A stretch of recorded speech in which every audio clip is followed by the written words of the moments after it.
بسم اللہ الرحمن الرحیم اللہم انفعنا بما علمتنا وعلمنا ما ينفعنا اللہم الہمنا مراشد امورنا وقنا شرور انفسنا ربنا تقبل منا انک انت السمیع العلیم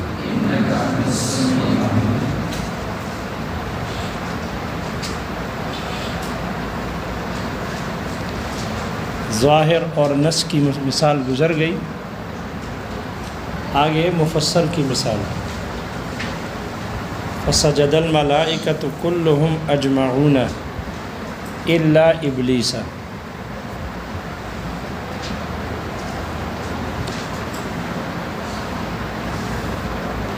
تمام فرشتوں نے سجدہ کیا سوائے ابلیس کے۔ مصنف کہتے ہیں، شارح کہتے ہیں کہ مصنف نے جو مثال دی ہے یہ مفسر کی مثال ہے، اس لیے کہ جو بھی اہل لسان اس آیت کو سنے گا تو اس کو پتہ چل جائے گا کہ فرشتوں نے سجدہ کیا ہے، تو فرشتوں کے سجدہ کرنے میں یہ آیت ظاہر ہے، سجدے کرنے میں ظاہر ہے۔ اور تعظیم آدم میں یہ کلام چلایا گیا ہے، اس لیے اس کلام سے جو بھی یہ کلام سنے گا تو چونکہ یہ کلام تعظیم آدم پر دلالت کرتا ہے، اس لیے آدم علیہ السلام کی تعظیم میں یہ آیت نص ہے، لیکن اس میں احتمال تھا۔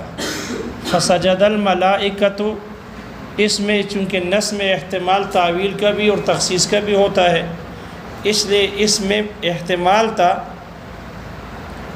تعویل کا بھی اور تخصیص کا بھی۔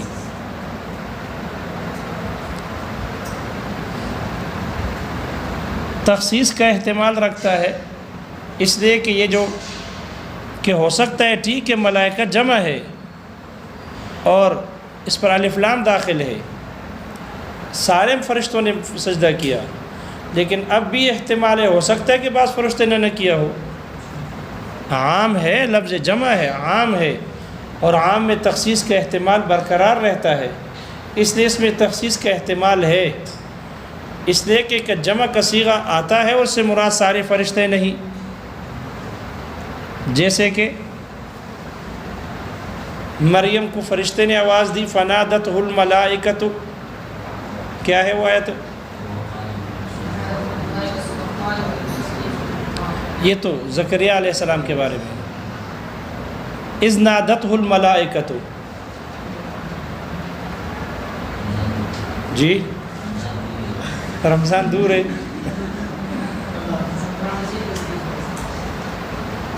تو وہاں پر بھی ملائکہ جمع کا لفظ استعمال کیا ہے، ملائکہ نے ان کو آواز دی بی بی مریم کو، اور وہاں جمع ملائکہ کا لفظ ہے، لیکن اس سے مراد ایک فرشتہ ہے جبرائیل،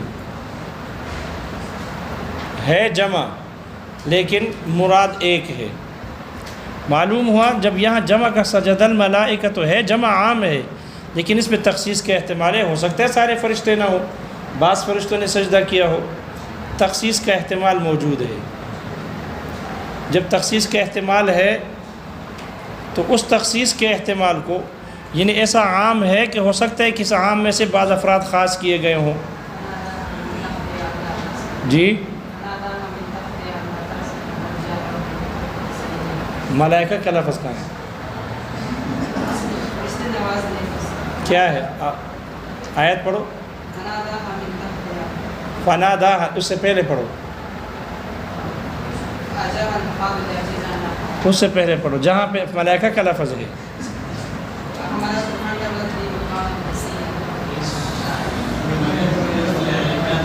کسی اور جگہ ہے جی، وعلی کل حال، مشکل نہ کہو، ہے، لہذا وہاں ہے جمع، اس لیے اس ملائکہ جو عام ہے اس میں تخصیص کے احتمال ہے کہ ہو سکتا ہے یہ عام مخصوص منہ البعض ہو، سارے فرشتے مراد نہ ہو، بعض فرشتوں نے سجدہ کیا ہو اور بعض نے نہ کیا ہو۔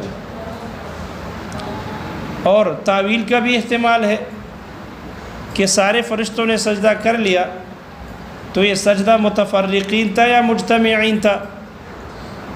متفرقین تھا یا مجتمعین تھا؟ اس کا احتمال ہے، جب احتمال ہے تو کیونکہ کلام نص ہے، کلہم کے لفظ نے آ کر اس تخصیص کے احتمال کو ختم کر دیا۔ فسجد الملائکۃ، کلہم نے تخصیص کے احتمال کو ختم کر دیا، اور اب یہ عموم میں مؤکد ہو گیا کہ سب کے سب فرشتوں نے سجدہ کیا تھا، کوئی فرشتہ ان سے باہر نہیں، تخصیص نہیں ہوئی، کیونکہ عموم میں مؤکد ہو گیا۔ کیونکہ لفظ کل میں اگرچہ ابہام ہے، اشکال ہے کہ لفظ کل بھی تو عموم کے لیے، جسے پہلے گزر گیا، افراد کے احاطہ کرنے کے لیے آتا ہے، علی سبیل الافراد، تو وہ بھی تو عام ہے، اس میں بھی تو تخصیص کا احتمال ہے، اور ملائکہ بھی عام ہے، اس میں بھی تخصیص کا احتمال ہے، تو لفظ کل سے پھر یہ احتمال ختم کیسے ہو گیا جبکہ لفظ کل میں خود تخصیص کا احتمال ہے؟ اس کا جواب دیا کہ لفظ کل جب عموم کے لیے آتا ہے، عموم کے ساتھ آ جاتا ہے، تو پھر یہ عموم میں مؤکد ہو جاتا ہے، اس لیے پھر وہ احتمال ختم ہو جاتا ہے، تخصیص کا احتمال باقی نہیں رہتا۔ اکیلا ہو تو پھر تخصیص کا احتمال ہے، جیسے وہاں پچھلی مثال میں گزر گئی، کل من حصل هذا الحسن اولا فلہ من النفل کذا، پھر فدخل عشرۃ فرادا، اس میں اگر ایک پہلے داخل ہوا ہو تو اس کو ایک انعام مل جاتا ہے، اس لیے کہ وہاں کہا تھا کہ یحتمل التخصیص، لیکن جب عموم کے ساتھ لفظ کل آ جاتا ہے تو اب یہ عموم میں کلام مؤکد ہو جاتا ہے، اب تخصیص کا احتمال باقی نہیں رہتا۔ اس لیے ہو سکتا ہے کہ یہ عام مخصوص منہ البعض ہو، سارے فرشتے مراد نہ ہو، وہ احتمال تخصیص کا کلہم نے ختم کر دیا۔ تعویل کا احتمال تھا کہ سارے فرشتوں نے سجدہ کیا، یہ متفرقین تھا یا مجتمعین تھا؟ متفرقین تھا یا، ٹھیک ہے سارے فرشتوں نے کیا، لیکن سارے فرشتے ایک ساتھ سجدے میں گر گئے، یا ایک ایک کر کے ٹولیاں کر کے آتے رہے اور سجدہ کر کے جاتے رہے؟ یہ احتمال ہے، اور یہ ایسا احتمال ہے کہ یہ اس کے نس میں تعظیم میں مضر ہے، تعظیم میں کیا ہے؟ مضر ہے، اس لیے کہ اجتماعی سجدہ کرنے میں تعظیم زیادہ ہے، انفرادی سجدے کرنے میں تعظیم کم ہے۔ یہی وجہ ہے کہ جماعت کے ساتھ نماز پڑھنا انفرادی نماز پڑھنے سے 25 گنا افضل ہے۔ کیوں؟ حالانکہ اجتماعی بھی نماز ہے، انفرادی بھی نماز ہے، عبادت ہے، اللہ کی تعظیم تو ہو رہی ہے، لیکن اجتماعی تعظیم وہ افضل اس وجہ سے ہے کہ اس میں تعظیم بڑھ کر ہے، انفرادی بھی عبادت ہے لیکن اس میں تعظیم کم درجے کی ہے، اس لیے جماعت کی نماز غیر جماعت سے 25 گنا افضل ہوتی ہے یا 27 گنا افضل شمار ہوتی ہے۔ اس لیے یہ جو احتمال ہے کہ فرشتوں کا سجدہ متفرقین الگ الگ کر کے تھا یا اکٹھے تھا، یہ احتمال تھا، اس لیے اجمعون نے آ کر اس احتمال کو ختم کر دیا کہ سارے فرشتوں کا سجدہ اجمعون تھا، سارے ایک ساتھ سجدے میں گر گئے تھے، متفرقین نہیں تھے بلکہ مجتمعین تھے، علی سبیل الشمول، علی سبیل الشمول والاجتماعی، سب فرشتوں نے کیا، حکم سب کو شامل، اور اجتماعاً ہے، مجتمعین ہے، متفرقین نہیں ہے، تو اجمعون سے یہ احتمال بھی ختم ہو گیا، آیت مفسر ہو گئی، تعویل اور تخصیص کا احتمال ختم ہو گیا، اور مفسر کہتے ہی اس کلام کو جو نص پر وضاحت میں بڑھ گیا ہو اور اس کے ساتھ تعویل اور تخصیص کا احتمال نہ ہو، نسخ کا احتمال ہو، تعویل تخصیص کا احتمال نہ ہو، لہذا یہاں تعویل و تخصیص کا احتمال ختم ہو گیا، یہ آیت مفسر بن گئی۔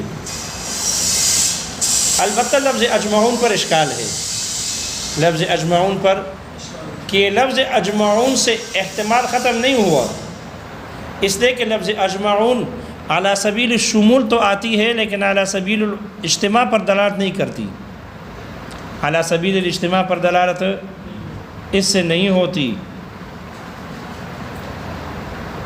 اس لیے اس کے باوجود اجمعون کے لفظ لانے کے باوجود یہ مجتمعین کا احتمال پھر بھی باقی ہے، کہ آیا یہ سجدہ مجتمعین تھا یا متفرقین تھا؟ اجمعون صرف شمول پر تو دلالت کرتا ہے لیکن اجتماع پر دلالت نہیں کرتا۔ اور استدلال میں کتاب اللہ کی آیت سے استدلال کیا کہ دیکھو اللہ تعالیٰ نے ابلیس کے قول کی حکایت کی۔ ابلیس کو جب جنت سے نکال کے مردود کر دیا تو ابلیس نے قسم کھائی فَبِعِزَّتِكَ لَأُغْوِيَنَّهُمْ أَجْمَعِينَ، تیری عزت کی قسم، لَأُغْوِيَنَّهُمْ، جس آدم اور بنی آدم کی وجہ سے مجھے اغوا اور گمراہ کر دیا گیا، مردود کیا گیا، لَأُغْوِيَنَّهُمْ، میں ان کو اغوا کروں گا، گمراہ کروں گا، ہم اجمعین، سب کے سب کو۔ اجمعین آ گیا ہم کی تاکید کے لیے، لیکن فرشتوں ابلیس نے آدم علیہ السلام کی تمام اولاد کو ایک ہی وقت میں گمراہ کیا؟ ایک وقت میں تو نہیں ہے، وقتاً فوقتاً سلسلہ چل رہا ہے، اس وقت سے چل رہا ہے قیامت تک چلے گا، وقتاً فوقتاً لوگوں کو گمراہ کر رہا ہے۔ معلوم ہو اجمعین یہ علی سبیل الشمول دلالت کرنے کے لیے تو آتا ہے، علی سبیل الاجتماع نہیں ہے۔ جب علی سبیل اجتماع نہیں ہے تو پھر اجمعون سے یہ احتمال کیسے ختم کر دیا کہ یہ سجدہ متفرقین نہیں تھا بلکہ مجتمعین تھا؟ پتنی اشکال آگے سمجھ میں؟ اس لیے کہ ابلیس کا اغوا قیامت تک جاری رہتا ہے، جاری رہے گا، اس لیے وہ علی سبیل الشمول تو ہے، علی سبیل الاجتماع نہیں ہے۔ پھر احتمال کیسے ختم کیا، آیت کیسے مفسر بنا دی؟ اشکال ہو گیا بھائی؟ اس کا جواب دیا کہ لفظ اجمعون کا اپنا حقیقی مدلول وہ علی سبیل الشمول والاجتماع ہے۔ اجمعون خود شمول اور اجتماع کے لیے آتی ہے، الا یہ کہ جب اس کے علی سبیل الاجتماع نہ ہونے پر قرینہ ہو، وہاں پر مجازاً شمول پر تو دلالت کرتا ہے لیکن اجتماع پر نہیں کرتا۔ اور ابلیس کا جو اغوا ہے یہ علی سبیل الشمول کے لیے ہے، اجتماع کے لیے نہیں، اس لیے کہ وہاں قرینہ ہے۔ اس لیے کہ کیا انسانیت آ رہی ہے، جو موجود ہے اس کو بھی وقتاً فوقتاً کر رہے ہیں اور قیامت تک کے لیے ہے، اس لیے وہ اجمعون مجازاً علی سبیل الشمول پر دلالت کر رہا ہے، علی سبیل الاجتماع پر نہیں کر رہا۔ تو اس کا حقیقی مدلول، حقیقی معنی اجمعون کا شمول بمع اجتماع ہے، الا یہ کہ اس کے خلاف قرینہ ہو تو پھر وہاں مجازاً شمول ہوگا، اجتماع نہ ہوگا۔ جب حقیقی مدلول ہے تو یہاں کلام حقیقت میں ہے، اس لیے جب اجمعون فرمایا تو اس سے مجتمعین اور متفرقین کا وہ احتمال ختم ہو گیا کہ سارے فرشتے نے علی سبیل الشمول والاجتماع سجدہ کیا، مجتمعین تھے، متفرقین نہیں تھے۔ پتنی احتمال ختم ہوا، باقی ہے جی۔ اس لیے سارے نے کہا کہ پھر اب یہ مثال مفسر ہو گئی، یہ مثال کیا بن گئی؟ مفسر ہو گئی۔ لیکن اس آیت کے مفسر ہونے پر شارح نے 3 اعتراضات نقل کیے۔ اس آیت کے مفسر ہونے پر 3 اعتراضات نقل کیے۔ پہلا اعتراض یہ ہے، شارح کہتے ہیں یہ اعتراض نہیں کیا جا سکتا اس آیت کے مفسر ہونے پر۔ اعتراض یہ ہے کہ اس میں اب بھی احتمال ہے فرشتوں کا یہ سجدہ یہ متصففین تھا یا متحلقین تھا۔ آدم علیہ السلام درمیان میں تھے اور فرشتوں نے حلقہ بنا کر پھر سجدہ کیا، تو فرشتوں کا یہ سجدہ حلقہ بنا کر تھا یا صف در صف تھے، جیسے امام آگے اور پیچھے صفیں کھڑے ہوتی ہے اس طرح سجدہ تھا؟ تو احتمال تو اب بھی ہے، احتمال اب بھی ہے کہ آیا یہ فرشتوں کا سجدہ متحلقین تھا یا متصففین؟ احتمال ہے، تو پھر کیسے اس کو مفسر کہتے ہیں؟ اشکال آ رہا ہے سمجھ میں؟ اس کا جواب دیا، شارح کہتے ہیں یہ اعتراض نہ کیا جائے، یہ اعتراض میں نہیں کہا جا سکتا۔ کیوں؟ اس لیے کہ چاہے سجدہ متصففین ہو یا متحلقین ہو، دونوں صورتوں میں تعظیم آدم میں مضر نہیں ہے۔ یہ آیت جس مقصد کے لیے چلایا گیا، اتار نازل کیا گیا، وہ آدم علیہ السلام کی تعظیم ہے، اور تعظیم چاہے متحلقین ہو یا متصففین ہو، تعظیم ہو جاتی ہے۔ تعظیم میں متفرقین اور مجتمعین تو مضر ہے، اس سے تعظیم کم ہوتی ہے، لیکن متصففین اور متحلقین سے تعظیم میں کوئی فرق نہیں پڑتا۔ جب وہ تعظیم آدم علیہ السلام میں وہ مضر نہیں ہے، اس سے تعظیم میں فرق نہیں آتی، تو اب یہ احتمال اس کے مفسر ہونے کے لیے مضر نہیں، اس احتمال کے ہوتے ہوئے بھی آیت مفسر ہے۔ وہ پہلا جواب سمجھ میں آ گیا؟ لہذا پہلا جواب علی سبیل الانکار، کہ ہم نہیں مانتے کہ یہ متصففین یا متحلقین ہونا یہ احتمال اس کے مفسر ہونے کے لیے مضر ہو، ہم نہیں مانتے۔ دوسرا جواب جو علی سبیل التسلیم ہے، مانتے ہیں کہ احتمال ہے، مانتے ہیں احتمال ہے کہ سجدہ متصففین تھا یا متحلقین، لیکن ہم نے کب دعویٰ کیے کہ آیت من کل الوجوہ مفسر ہے؟ ہم بھی اس کے دعویٰ نہیں کرتے کہ آیت من کل الوجوہ مفسر بن گئی ہے، ہر لحاظ سے مفسر ہے، نہیں، ہمارا دعویٰ بھی یہ نہیں ہے۔ بعضی وجوہ سے یہ آیت مفسر ہے، جب بعضی وجوہ سے یہ آیت مفسر ہے تو اس لحاظ سے ہم کہتے ہیں آیت مفسر ہو گئی ہے، اس میں احتمال نہیں ہے۔ اب اگر بعض وجوہ سے یہ مفسر نہ بنتی، اس میں احتمالات ہوں، تو یہ اس کے مفسر ہونے کے لیے مضر نہیں ہے، آیت پھر بھی مفسر رہتی ہے۔ ہم نے اس کے من کل وجہن من کل الوجوہ، ہر لحاظ سے ہم نے اس کے مفسر ہونے کے دعویٰ ہم نہیں کرتے، اس لیے کہ اگر بعض وجوہ سے یہ مفسر نہ ہو اور اس میں احتمالات ہوں تو یہ اس کے مفسر ہونے کے لیے مضر نہیں، اس احتمالات کے ہوتے ہوئے بھی یہ آیت مفسر ہے۔ یہ دو جواب سمجھ میں آ گئے بھائی؟ دوسرا اعتراض، شارح کہتے ہیں اعتراض نہ کیا جائے، اعتراض نہیں کیا جا سکتا کہ فسجد الملائکۃ کلہم اجمعون الا ابلیسا، کہ یہ آیت مفسر نہیں ہے۔ کیوں مفسر نہیں ہے؟ اس لیے کہ اس میں تو ابلیس کا استثناء کیا گیا، ابلیس کا استثناء کیا گیا ہے، اور استثناء بھی ایک گنا تخصیص ہوتی ہے۔ استثناء بھی کیا ہوتی ہے؟ استثناء بھی ایک قسم کی تخصیص ہے۔ تخصیص میں کیا ہوتا ہے؟ پہلے شامل ہوتے ہیں پھر اس کے بعد نکال دیتے ہیں۔ استثناء بھی مستثنی منہ، مستثنی منہ میں داخل ہوتا ہے پھر نکال دیتے ہیں۔ جب ابلیس نکل گیا تو اس میں تخصیص کا احتمال پیدا ہو گیا نا، کیونکہ استثناء بھی ایک گناہ ایک قسم کی تخصیص ہے۔ جب احتمال آ گیا، جب ابلیس نکل گیا تو ہو سکتا ہے اور بھی نکل جائے، سارے فرشتوں نے نہ کیا ہو، احتمال آ گیا۔ اور اذا جاء الاحتمال بطل الاستدلال، پھر اس کو مفسر ہونے پر استدلال کرنا بھی درست نہیں۔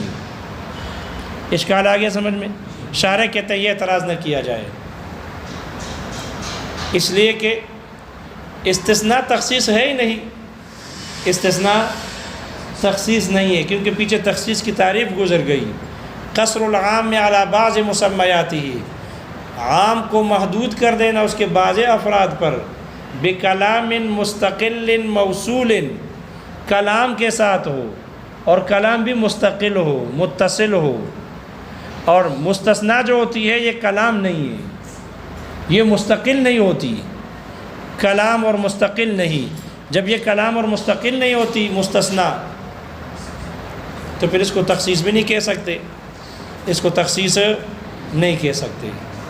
اس لیے مستثنیٰ کو تخصیص کہنا لا نسلم، یہ جواب علی سبیل الانکار ہے، کہ اس کو یہ کہنا کہ مستثنیٰ ہو گیا تو وہ ایک گناہ تخصیص ہوتی ہے، ہم مستثنیٰ کو تخصیص نہیں مانتے۔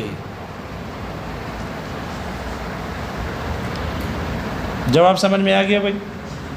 دوسرا جواب علی سبیل التسلیم، مان لیتے ہیں استثناء بھی ایک گناہ تخصیص ہے، مان لیتے ہیں، مستثنیٰ منہ میں داخل ہوتا ہے پھر نکال دیتے ہیں، مان لیتے ہیں، لیکن وہ تو استثناء متصل ہے اور یہ استثناء منقطع ہے۔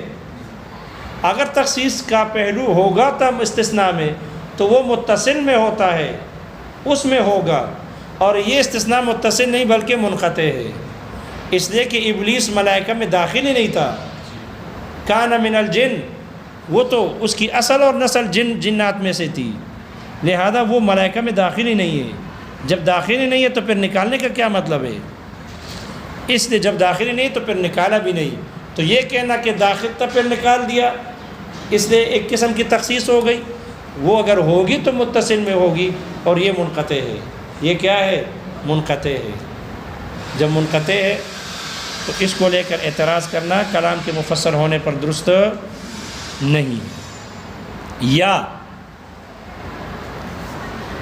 ابلیس کا استثناء تغلیب پر مبنی ہے۔ ابلیس کا جو استثناء کیا ہے یہ تغلیباً ہے، علی سبیل التغلیب ہے، چونکہ ابلیس ملائکہ میں داخل نہیں تھا لیکن جنات میں سے تھا، اور اس کی نشو و نما فرشتوں میں ہو گئی۔ پھر فرشتوں کو ان پر غلبہ دیا گیا اور فرشتوں میں شمار کیا جانے لگا۔ ہزاروں فرشتوں پر یہ معمور تھا، تو فرشتوں کے اندر رہنے، نشو و نما پانے، بڑھنے کی وجہ سے، پھر ان پر ہزاروں فرشتوں پر معمور ہونے کی وجہ سے فرشتوں کو ان پر غلبہ دے کر ان کو فرشتوں میں شمار کیا گیا۔ پھر اللہ ابلیس سے ان کو نکال دیا گیا، تو چونکہ یہ داخل ہی نہیں تھا، ان کا داخل ہونا، یہ فرشتوں میں شمار کر کے نکالنا علی سبیل التغلیب ہے، ورنہ حقیقت میں یہ فرشتوں میں داخل نہیں۔ اور تغلیباً ایسا ہوتا ہے کہ ایک کو دوسرے پر غلبہ دے دیا جاتا ہے، جیسے کہتے ہیں ابوین، ابوین میں اب کو ماں پر غلبہ دیا گیا اور ابوین کہا گیا، حالانکہ دونوں اب نہیں ہیں، اب ایک ہی ہے، لیکن ماں پر بھی اب کا اطلاق کیا گیا۔ یا جیسے کہ کہتے ہیں شمسین، شمسین سے کیا مراد ہے؟ شمسین الشمس والقمر، تو شمس کو غلبہ دیا گیا قمر پر، اس لیے یہ مطلب نہیں کہ دو شمس ہیں، شمس کا تثنیہ ہو گیا، نہیں، بلکہ یہاں شمس والقمر ہے، شمس کو قمر پر غلبہ دیا گیا۔ کبھی برعکس کر دیتے ہیں قمرین، قمر کو شمس پر غلبہ دے کر ان کو قمرین کہتے ہیں، جیسے کبھی کبھی کہتے ہیں عمرین، تو عمر کو غلبہ دیا جاتا ہے کس پر؟ ابو بکر صدیق رضی اللہ عنہ پر، اور کہتے ہیں عمرین، حالانکہ دو عمر مراد نہیں بلکہ عمر فاروق اور ابو بکر صدیق رضی اللہ عنہما مراد ہوتے ہیں۔ تو یہ بھی تغلیب پر مبنی ہے۔ ابلیس ملائکہ میں حقیقت میں داخل نہیں تھا، چونکہ انہی میں ان کی نشو و نما ہوئی اور انہی میں وہ بڑھ کر رہا، اس لیے فرشتوں کو ان پر غلبہ دے کر ان کو فرشتوں ہی میں شمار کیا جانے لگا، ورنہ حقیقت میں اس کا استثناء نہیں ہے۔ وہ یہ دو جواب سمجھ میں آ گئے۔ تیسرا اعتراض، شارح کہتے ہیں لا یقالو، یہ اعتراض نہیں کیا جا سکتا کہ یہ مثال درست نہیں ہے مفسر کی، یہ مثال تو محکم کی بنتی ہے، تو مفسر کی مثال میں کیوں ذکر کیا؟ اس لیے کہ یہ تو جملہ خبریہ ہے، فسجد الملائکۃ کلھم اجمعون، ماضی کا جملہ فعل ہے، فعل اپنے فاعل اور مفعول بہ سے، فعل اپنے فاعل سے مل کر جملہ فعلیہ خبریہ بنتا ہے، تو یہ تو خبر ہے، اور خبر تو نسخ کا احتمال نہیں رکھتا۔ مفسر تو وہ ہوتا ہے کہ جس میں نسخ کا احتمال ہو، اور یہ تو نسخ کا احتمال ہی نہیں رکھتا، خبر ہے۔ اگر اس میں نسخ کا احتمال آ جائے پھر تو کذب لازم آئے گا، نعوذ باللہ، اللہ کا جھوٹا ہونا لازم آئے گا۔ فرشتوں نے سجدہ کیا، اس سے خبر تو منسوخ نہیں ہو سکتی، حکم شرعی منسوخ ہوتی ہے، خبر منسوخ نہیں ہوتی۔ آپ کو کہے کوئی پانی لے آؤ، انشاء ہے، حکم دیا گیا پانی لاؤ، پھر کہ چلو چھوڑ دو نہ لاؤ، حکم دینے کے بعد اس حکم کو اٹھا دیا جائے، تو اس میں نسخ ہو سکتا ہے۔ خبر میں کیسے نسخ ہوگا؟ جیسے آپ کو کوئی آدمی کہے بڑا خطرناک ایکسیڈنٹ روڈ پر ہو گیا، اتنا خطرناک ایکسیڈنٹ ہو گیا کہ گاڑی میں سب مر گئے، فلائنگ کوچ تھا، سب مر گئے سوائے ایک چھوٹے بچے کے، اور اس بچے کی حالت بھی بڑی خطرناک تھی، کسی کا سر پٹا، کسی کے ہاتھ کٹ گئے تھے، اور کسی کا کیا ہو گیا تھا، سارے مجمع کو رلا دیا، سارا مجمع آپ دیدہ ہو گئے سب۔ پھر آخر میں کہا چلو نہیں ہوا، چلو نہیں ہوا، خبر دے رہا تھا، پھر کہ چلو منسوخ ہو گیا، نہیں ہوا۔ تو کیسے نہیں ہوا؟ ہم کو تو رلا دیا اور آپ کہہ رہے کہ نہیں ہوا۔ کیوں؟ اس لیے کہ یہ خبر ہے، خبر میں نسخ نہیں ہو سکتا، پھر ہم کہیں گے آپ نے بکواس کیے، جھوٹ ماری آپ نے، جھوٹ لازم آئے گا، خبر میں نسخ نہیں ہوتا۔ اس لیے، اور یہ تو خبر ہے، فرشتوں کے سجدہ کرنے کی خبر دی گئی ہے، لہذا جب خبر ہے تو اس میں نسخ کا احتمال نہیں ہے، اور جس کلام میں نسخ کا احتمال نہ ہو وہ محکم ہوتی ہے، نہ کہ مفسر۔ لہذا اعتراض یہ ہے کہ اس مثال کو مفسر کی مثال میں ذکر کرنا ہی درست نہیں، یہ محکم میں ذکر کرنا چاہیے۔ شارح کہتے ہیں لا یقالو، یہ اعتراض نہیں کیا جا سکتا، جب کیا نہیں جا سکتا تو نہ کرے، ایسا اعتراض نہ کیا جائے۔ کیوں؟ اس لیے کہ یہ کلام اپنے اصل کے اعتبار سے انشاء تھی، اس کلام سے اللہ نے فرشتوں کو سجدہ کرنے کا حکم دیا، جب فرشتوں نے سجدہ کر لیا اب وہ خبر بن گئی، تو اصل کے اعتبار سے انشاء تھی، پھر خبر کے عارضیت کی وجہ سے اب اس میں نسخ کا احتمال ختم۔ جب اللہ نے فرشتوں کو حکم دیا کلام کے ذریعے سے تو اس میں احتمال تھا کہ اللہ نے جو فرشتوں کو حکم دیا ہے وہ حکم کو اٹھا دے کہ چلو نہ کرو سجدہ، چھوڑ دو، لیکن جب فرشتوں نے سجدہ کر لیا اب یہ خبر بن گئی، تو خبر کے عارضیت کی وجہ سے اب اس میں نسخ کا احتمال نہیں ہے، لیکن اصل کے اعتبار سے یہ کلام محتمل تھا، اصل کے اعتبار سے یہ کلام نسخ کا احتمال رکھتا تھا، اس لیے اصل کے اعتبار سے یہ مفسر کی مثال ہے جو کہ درست ہے۔ اس لیے اعتراض نہ کیا جائے کہ اس کو محکم میں شمار کیا جائے نہ کہ مفسر میں۔ جواب سمجھ میں آ گیا بھائی؟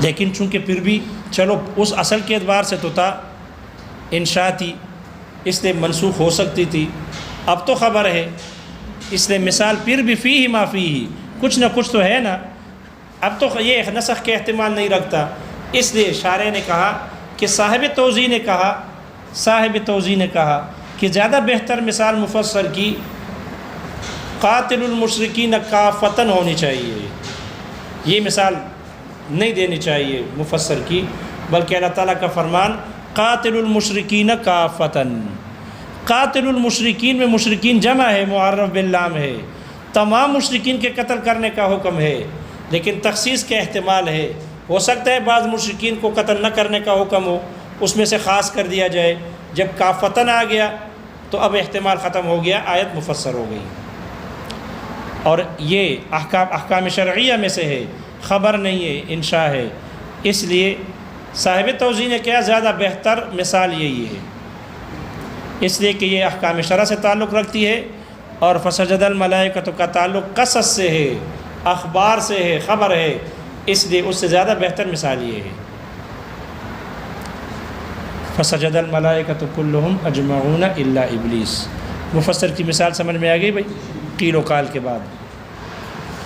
محکم کی مثال ان اللہ بکل شیء علیم، یقیناً اللہ تعالیٰ ہر شے کو جانتا ہے، ہر شے سے باخبر ہے، ہر چیز کو جانتا ہے۔ شارح کہتے ہیں یہ محکم کی مثال ہے، اس لیے کہ یہ آیت اپنے مضمون کے اعتبار سے محکم ہے، نسخ کا احتمال نہیں رکھتا، اس سے کہ کوئی شے بھی اللہ تعالیٰ کے علم سے خارج نہیں ہوتا، اور چونکہ یہ آیت اللہ تعالیٰ کے ذات اور صفات سے تعلق رکھتی ہے، عقائد کے باب میں سے، اور عقائد کے باب میں سے جو چیز ہوتی ہے وہ منسوخ نہیں ہو سکتی، اس لیے یہ مثال ہے محکم کی۔ لیکن چونکہ احکام شرعیہ میں مثال دینی تھی اور یہ عقائد میں سے محکم لعینہ کی مثال دی ہے، اس لیے احکام شرعیہ میں سے نہیں بن رہی تھی، اس لیے صاحب توضیح نے کہا زیادہ بہتر مثال اولا یہ ہے کہ مثال میں محکم کی مثال میں آپ علیہ الصلوۃ والسلام کا فرمان الجہاد ماضٍ الی یوم القیامت، اس کو ذکر کیا جائے، اس لیے کہ یہ احکام شرعیہ سے تعلق رکھتا ہے، اور اس میں جہاد کے منسوخ ہونے کا احتمال نہیں قیامت تک، الجہاد ماضٍ الی یوم القیامہ، وقت کی قید لگ گئی، ہمیشگی کی قید لگ گئی کہ قیامت تک جہاد جاری رہے گا۔ ان الفاظ میں یہ حدیث شارح نے ذکر کی، جبکہ محشی کہتے ہیں کہ امام مسلم نے روایت نقل کی ہے جابر ابن سمورہ سے رضی اللہ عنہ، انہوں نے آپ علیہ الصلوۃ والسلام کے بارے میں فرمایا اور حدیث نقل کی ہے لن یبرح ھذا الدین قائما، ہمیشہ یہ دین قائم رہے گا، یقاتل عصابۃ من المسلمین حتی تقوم الساعۃ، قیامت تک مسلمانوں کی ایک جماعت قتال کرتی رہے گی۔ تو یہاں قیامت تک، حتی تقوم الساعہ، یہاں تک کہ قیامت قائم ہو جائے قتال جاری رہے گا، اس میں وقت کی قید آ گئی قیامت تک۔ اسی طرح دوسری روایت ہے، آپ علیہ الصلوۃ والسلام نے فرمایا، ابو داؤد نے اس کو نقل کیا حضرت انس رضی اللہ عنہ کے حوالے سے، آپ علیہ الصلوۃ والسلام نے فرمایا الجہاد ماضٍ مذ بعثنی اللہ تعالی، جہاد اس وقت سے جاری رہے گا جب سے اللہ نے مجھے مبعوث کیا، اس وقت سے جاری ہے، الی ان یقاتل آخر هذه الامۃ الدجال، یہاں تک کہ اس امت کا آخری جماعت، آخری فرد وہ دجال سے قتال کر لے، اس وقت تک جہاد جاری رہے گا۔ تو دجال بھی قیامت کے آخری علامات میں سے قیامت کے قریب آئے گا، معلوم ہوا اس سے پہلے جہاد منسوخ نہیں ہو سکتا۔ تو دو روایت نقل کی ہے، اس لیے کہ اوپر والی روایت ان الفاظ کے ساتھ مشہور تو ہے لیکن محل نظر ہے۔ تو ان دونوں میں وقت کی قید یا ہمیشگی کی قید آ گئی، اس لیے، اور احکام شریعہ سے تعلق رکھتی ہے، اس لیے یہ ہے محکم کی مثال۔ ظاہر، نص، مفسر، محکم، چاروں کی مثالیں ہو گئی۔ شارح کہتے ہیں کہ ان میں کوئی فرق نہیں ہے، ظاہر، نص، مفسر، محکم کے درمیان کوئی فرق نہیں ہے، قطعی ہونے میں کوئی فرق نہیں ہے، اس لیے کہ یہ سارے ظنی اور قطعی ہونے میں برابر ہے۔ ظنیت اور قطعی ہونے میں ان سب کے درمیان کوئی فرق نہیں ہے، اس لیے کہ یہ سب کے سب قطعی ہے، یہ سب کے سب کیا ہے؟ قطعی ہے۔ ظاہر، نص، مفسر، محکم سب قطعی ہے، تو ان میں فرق ظاہر نہیں ہوگا۔ ان میں فرق تب ظاہر ہوگا جن میں تعارض ہو، جب تعارض ہوگا تو فرق ظاہر ہو جائے گا۔ تعارض کی صورت میں ادنا کو چھوڑ دیا جائے گا اور اعلیٰ پر عمل کیا جائے گا۔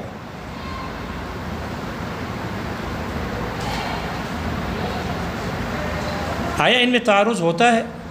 شارح کہتے ہیں ان میں حقیقی تعارض نہیں ہے، ان میں حقیقی تعارض نہیں ہوتا، کیونکہ حقیقی تعارض کہتے ہیں التضاد بین الحجتین علی السواء، دو ایسے حجتوں کے درمیان تضاد اور منافات کا ہونا کہ جب دونوں حجتیں برابر سرابر ہو قوت میں، لا مزید لأحدہما علی الآخر، ان میں سے کسی ایک کو بھی دوسرے پر کوئی فوقیت، کوئی برتری حاصل نہ ہو، دونوں حجتیں قوت میں برابر ہو، ان کے درمیان جو اگر منافات ہو تو ان کو کہتے ہیں تعارض۔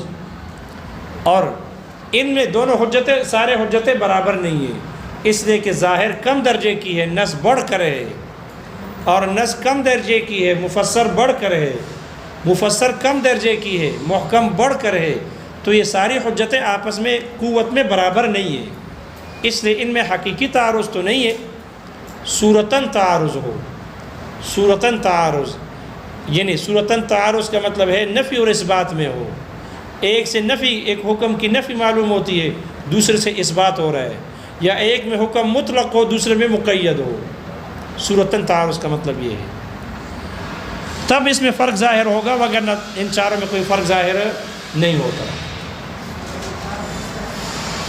کہ نفی اور اثبات کے درمیان تعارض ہو، ظاہر سے اثبات معلوم ہو رہی ہے کسی حکم کی اور نص سے نفی معلوم ہو رہی ہے، یا برعکس ہے، یا ایک میں مطلق ہو اور ایک میں مقید ہو، آگے مثالوں سے پتہ چل جائے گا۔ ظاہر اور نص کے تعارض کی مثال، جیسے اللہ تعالیٰ نے فرمایا وَأُحِلَّ لَكُم مَّا وَرَاءَ ذَلِكُمْ أَن تَبْتَغُوا بِأَمْوَالِكُمْ، تمہارے لیے حلال کر دیا گیا ان کے علاوہ جتنے بھی ہیں سب کو حلال کر دیا گیا، أن تَبْتَغُوا بِأَمْوَالِكُمْ، دیکھو حرمت علیکم امہاتکم و بناتکم، محرمات کا ذکر کرنے کے بعد وَأُحِلَّ لَكُم مَّا وَرَاءَ ذَلِكُمْ، ان سب کے علاوہ تمہارے لیے حلال کر دیے گئے، عورتیں حلال کر دی گئی تمہارے لیے، أن تَبْتَغُوا بِأَمْوَالِكُمْ، اس پر بحث پہلے گزر گئی، أن تَبْتَغُوا بِأَمْوَالِكُمْ کہ تم ان کو تلاش کرو مال